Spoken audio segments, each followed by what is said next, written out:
Me parece que el primer punto es saber y hacer consciente que el trabajo es un derecho. Es decir, muchas veces cuando hablamos de derechos humanos se nos viene a la cabeza la educación, la salud, etcétera, pero tenemos que tener conciencia en que el trabajo digno es también un derecho.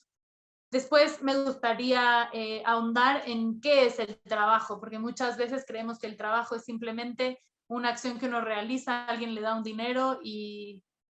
ya, cuando en realidad es cualquier acción humana que genere un bienestar tanto para la economía, para una comunidad o para un individuo. Y entonces nos podemos dar cuenta que tal vez hay muchas más personas que hacen trabajo de las que estamos en, digamos que los que están en nuestra cabeza como un empleo. El trabajo en México está plagado de barreras. Es decir, el primer paso, que es simplemente tener un trabajo, es decir, un trabajo remunerado, un trabajo con seguridad social, etcétera, es una primera barrera que claramente ya estaba alta antes de la pandemia y que con la pandemia se hizo mucho más grande. Entonces, digamos que en esta primera barrera tenemos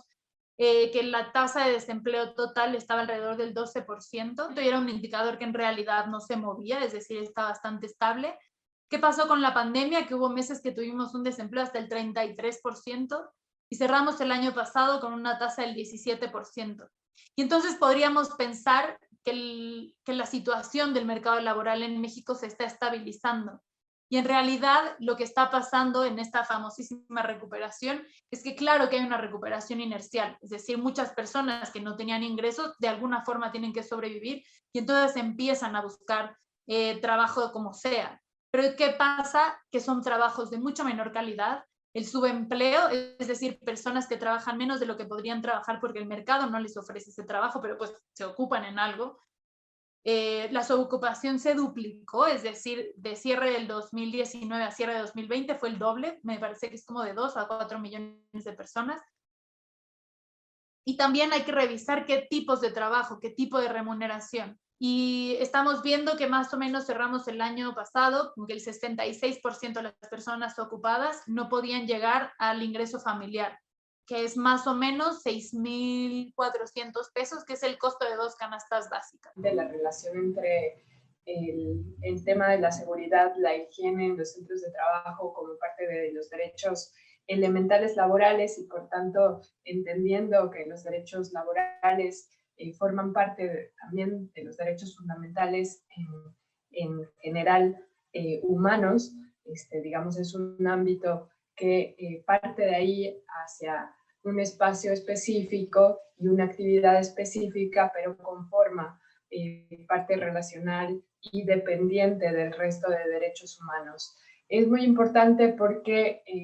pues hoy se está poniendo en cuestión ante los cambios de las relaciones laborales, los cambios con respecto a arrebatar derechos que han sido conquistados históricamente hacia las y los trabajadores y que hoy pocas personas pueden hablar de que tengan garantizados los derechos de salud, de higiene y seguridad en su centro laboral. Se habla en general de diversos ámbitos muy importantes en este tema, aunque a mí me gustaría relacionarlo también con lo que estamos viviendo a partir de la pandemia del COVID-19, que me parece que marca una impronta hacia cómo pensamos la salud en el trabajo. En general, bueno, un ámbito fundamental para pensar es las muertes por accidentes laborales o enfermedades relacionadas con el trabajo, que hasta las cifras que se fueron publicadas a partir de los organismos internacionales de derechos humanos, se calculaba que 2,78 millones de personas mueren por año relacionado con este tema, aunque en realidad puede haber enfermedades relacionadas con el trabajo que no son registradas y también estamos hablando de sectores que trabajan en negro, ¿no? Sin derechos, que son precarizados y que también pues no son contabilizadas dentro de estas cifras. Pues han intensificado los ritmos de trabajo, han aumentado la velocidad tanto de las máquinas como de la producción, y la inversión en modernización, tecnificación de los procesos productivos, en realidad no han puesto en el centro las medidas preventivas, no han puesto en el centro el descargar la carga de trabajo en hacerla más ligera o más acortada, sino simplemente en producir más. No deja de ser como un tema relevante, pero a la vez con muchísimas aristas, por lo que significa sobre todo con las personas trabajadoras. Y lo voy a acotar particularmente en un sector que es donde prácticamente puede quedar como con mucha evidencia qué tan accesible es justamente el tema de seguridad y salud en el trabajo. Y más justo desde una perspectiva de derechos humanos, que es el sector agrícola, y me refiero a las personas jornaleras agrícolas y sus familias. ¿Y a qué se refiere cuando hablamos de seguridad y salud en el trabajo? Partiendo como de la normatividad que hay, que se contemplan sobre todo como todos los lineamientos que tendrían que garantizar mejores condiciones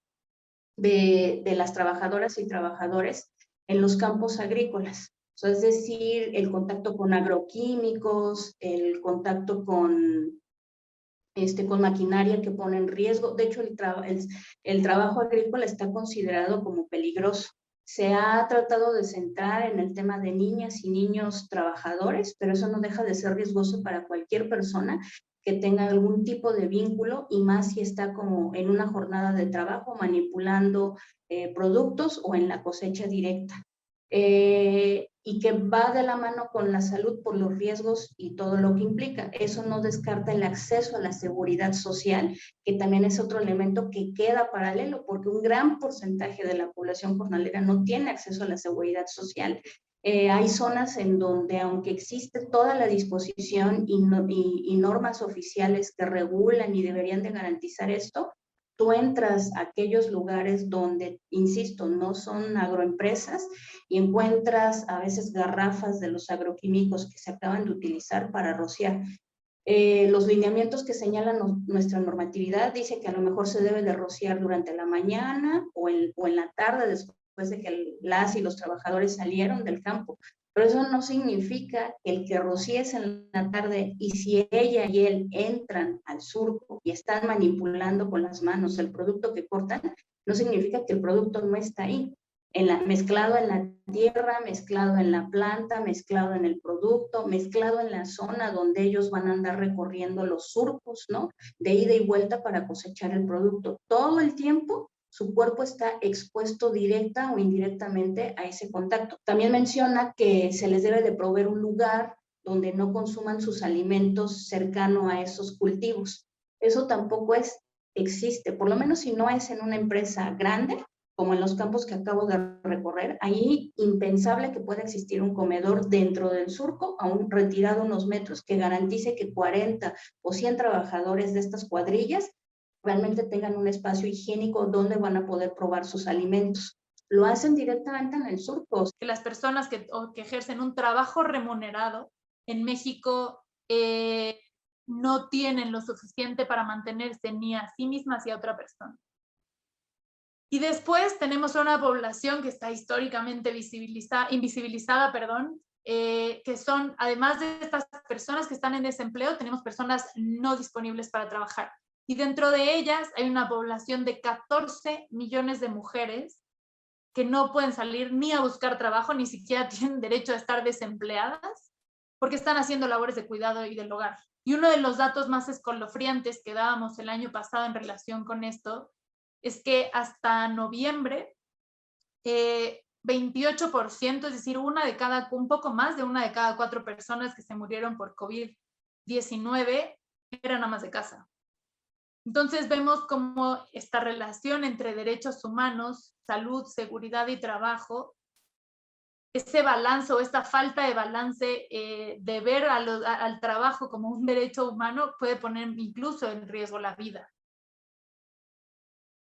Durante este periodo de pandemia vimos en realidad diversos trabajadoras y trabajadores de muchos sectores, pero sobre todo pues, de los sectores considerados esenciales, ¿no? Que fueron los que tuvieron una reactivación mucho más acelerada, que se organizaron para exigir elementos básicos, ¿no? Desde el sector salud, ¿no? Donde en realidad en distintos hospitales de todo el país, centros de salud, trabajadores y trabajadores pues hicieron uso sobre todo de la protesta política de la organización en sus centros no necesariamente sindical, porque puede pasar dos cosas, ¿no? Que su sindicato no esté acorde, o sea, no garantice la democracia para que pues, las demandas de las trabajadoras y trabajadores de base se expresen, o que pues no tengan sindicato, ¿no? Incluso dentro del sector salud hay un ámbito muy amplio de trabajadores y trabajadores que no cuentan con un sindicato, que están contratados por honorarios, tanto en el sistema público como privado, y en el caso del sector, por ejemplo, de la Ciudad de México, la creación de la figura de nómina 8, donde tampoco se tiene el de legalización. Y pues en muchos niveles decidieron organizarse por fuera de estos espacios de manera democrática, pues con la necesidad y la urgencia de que lo que estaba en riesgo pues era su vida misma. En un concepto amplio a nivel global, que también pegó a nivel nacional, pues se les consideró a este sector como trabajadores y trabajadoras esenciales, ¿no? Y en este discurso de por ellas y por ellos llegan nuestros alimentos al supermercado, y es más, se decía como desde una visión de romanticismo, llegan a nuestra mesa. Ellos no pararon durante la pandemia, pues no pararon, pero sus situaciones se agudizaron y muy pocos realmente lo saben, ¿no? Y estuvo desde al mes o 2 meses de que se desató lo de la contingencia, ¿qué situaciones se enfrentaron? Ya no solamente lo agudo en el tema de seguridad y salud, sino que las rentas para aquellas familias que las tienen que alquilar porque están constantemente rotándose, se incrementaron. Y se incrementaron no como de mala fe, como decimos, sino porque el que se la arrenda se quedó sin empleo, sin su fuente de trabajo. Entonces, la única forma de allegarse a una ganancia era duplicarle la renta a la familia jornalera. El tema, desde la perspectiva de derechos humanos, completamente adolece y carece de no mirar justo con un lente grande todo eso, ¿no? Si no tienes acceso, si a la población no le garantizas ya no solo la atención médica, el acceso a seguridad social que vaya vinculado a un tema de salud y seguridad en el trabajo, difícilmente va a poder tenerle ya no solo la cobertura, sino una atención especializada en estudios que le permita ver efectivamente cuál es su situación como trabajador y trabajadora. Aún con los cambios que se acaban de hacer recientemente, aún con esta apuesta de decir que es para mejorar el nivel de inspecciones, el nivel de cumplimiento, respondiendo, se dice hasta lo del tratado, hasta lo del TME, pues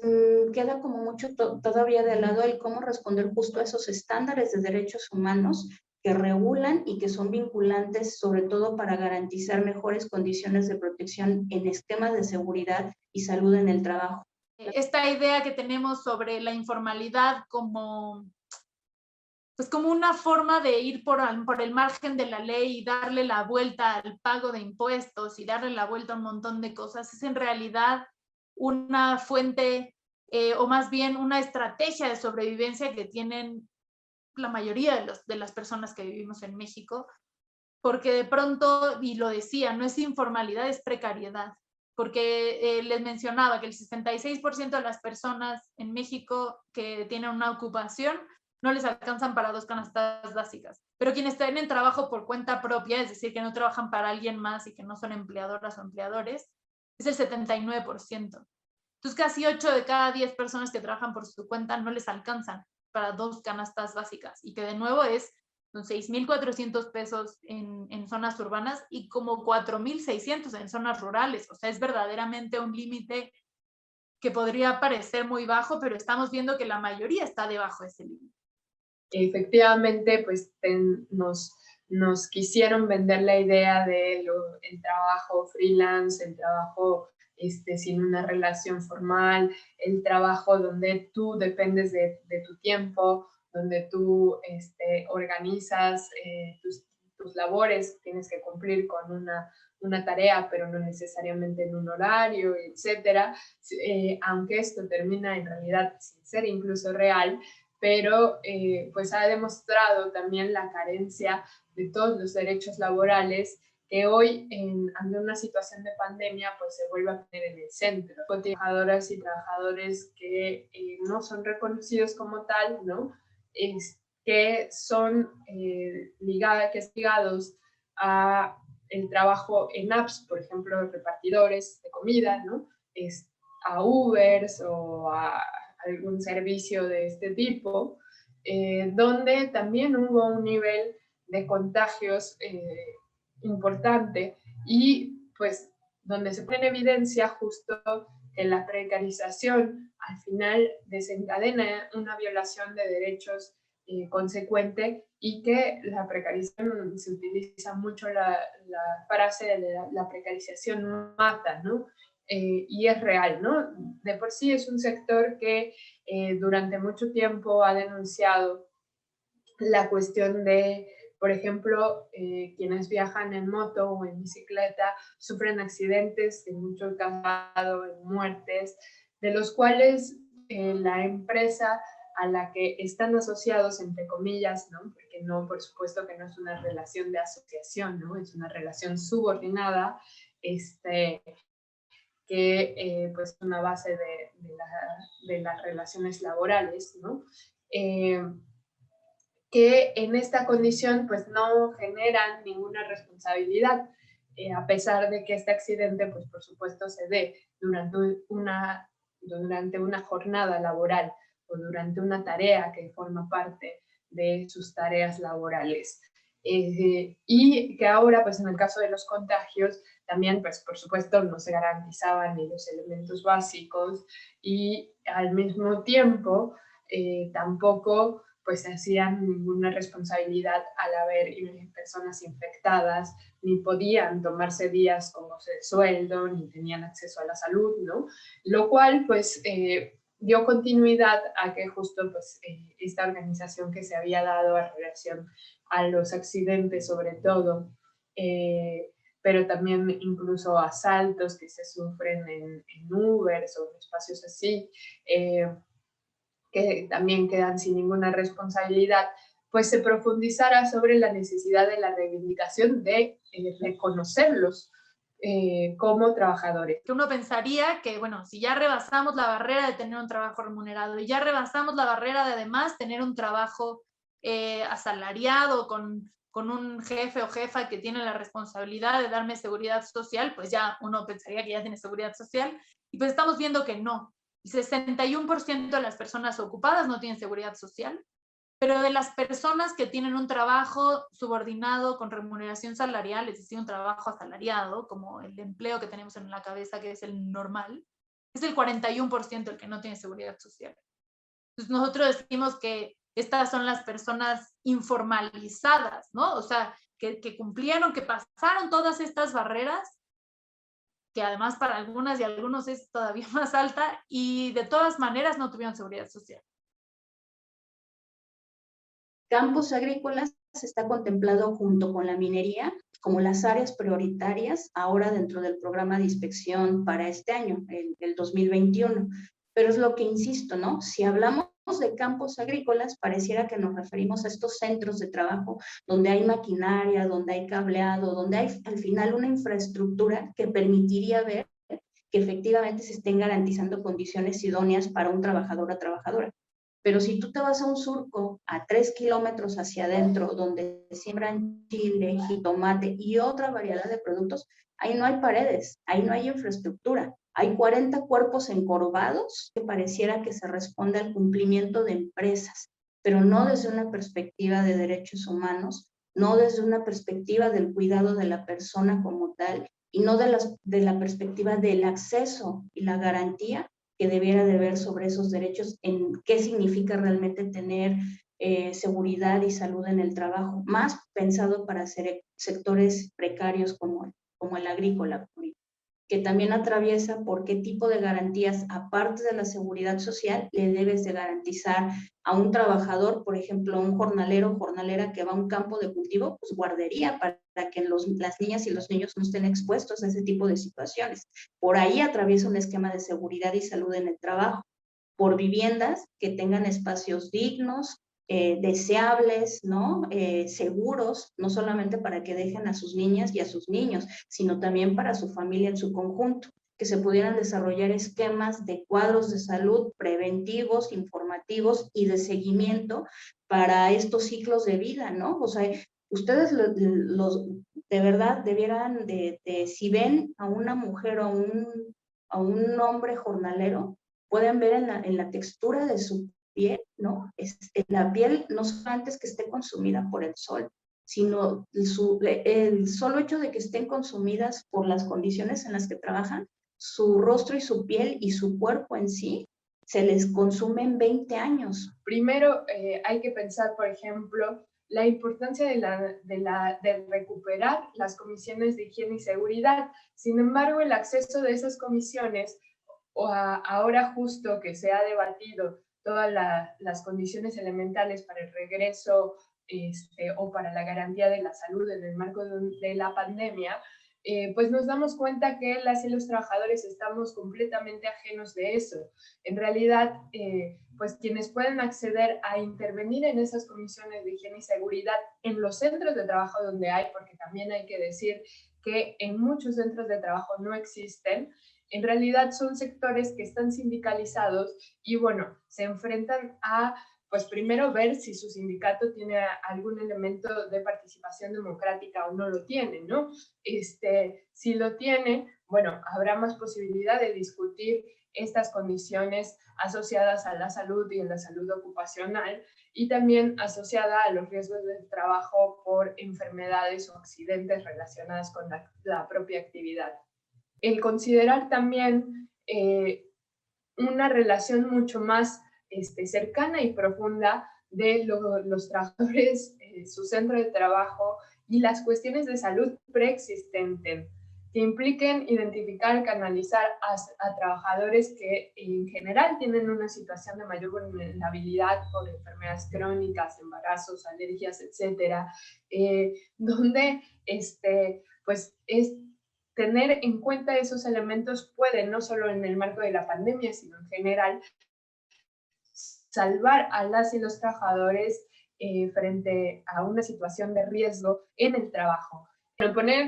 nuevamente en el centro como la reivindicación de un derecho fundamental, las comisiones de higiene y seguridad implican también pues pensar en la capacitación, en la instrucción especializada, en garantizar evidentemente los materiales, el equipo adecuado, y pues pensar que hoy pues las actividades solo pueden ser realizadas siempre y cuando no pongan en riesgo la salud o la vida de las y los trabajadores. Además de que pues pensar en campañas de divulgación sobre las medidas de prevención de la salud y seguridad en general, compartir las y los trabajadores y especialistas temas, el establecimiento de actividades activas en los centros de trabajo al respecto, también como una actividad fundamental. Y esto lamentablemente, pues por supuesto pasa de pensar en todo aquel ámbito de trabajadoras y trabajadores que no tenemos los derechos elementales garantizados, entre ellos el derecho a sindicalización que permite justo esta organización de las y los trabajadores en los procesos que incluso pues justo puede dar seguimiento a los protocolos de seguridad, de higiene, cambiarlos de ser necesario, cambiar situaciones como las que se está viviendo y que justo son el contrapeso. Me parece que es una pregunta relevante porque nos da una pista de dónde vienen las soluciones, que no solamente vienen del Estado, que no solamente vienen del sector empresarial, que no vienen de la sociedad civil, por supuesto, sino que tiene que ser una conversación muy plural en la que entidades empleadoras puedan conversar con entidades del gobierno y con entidades de la sociedad civil y de, por supuesto, de trabajadoras y trabajadores. Porque entonces ir a trabajar se vuelve un asunto de necesariamente poner en riesgo la salud y la seguridad, y eso sí que no puede ocurrir. Y mientras no rompamos este vínculo entre seguridad social, salud y trabajo, y de nuevo la salud se vuelva un derecho humano y no una prestación laboral, vamos a tener mejor calidad en los trabajos y vamos a tener mejor calidad en la salud también. Suprema Corte, el poder de la justicia.